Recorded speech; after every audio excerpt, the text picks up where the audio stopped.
പ്രകാശമേ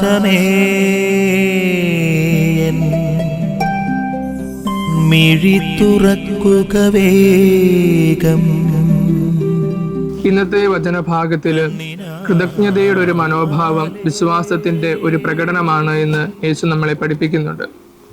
വിശുദ്ധ ഗ്രന്ഥത്തിന്റെ താളുകൾ മറിക്കുമ്പോൾ കൃതജ്ഞത പറയുക എന്നുള്ളത് ദൈവം മനുഷ്യനിൽ നിന്ന് ആവശ്യപ്പെടുന്ന അടിസ്ഥാനപരമായിട്ടുള്ള ഒരു കാര്യമാണ് എന്ന് നമുക്ക് മനസ്സിലാക്കുവാൻ സാധിക്കും.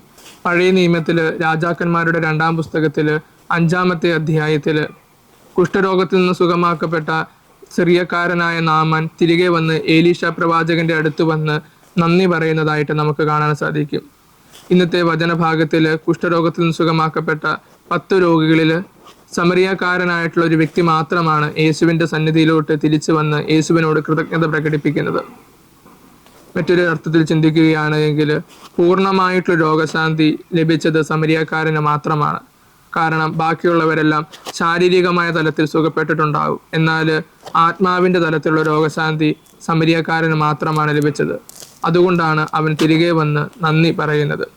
നമ്മുടെ ജീവിതത്തിൽ നന്ദി പറയുക എന്നുള്ളത് വളരെ പ്രധാനപ്പെട്ടതാണ്. ചെറിയ ചെറിയ ഉപകാരങ്ങൾക്ക്, ചെറിയ ചെറിയ കാര്യങ്ങൾക്ക് നമ്മൾ കൃതജ്ഞത പ്രകടിപ്പിക്കുക. കാരണം നന്ദി പറയുന്നത് എപ്പോഴും വിശ്വാസത്തിന്റെ ഒരു പ്രകടനമാണ്.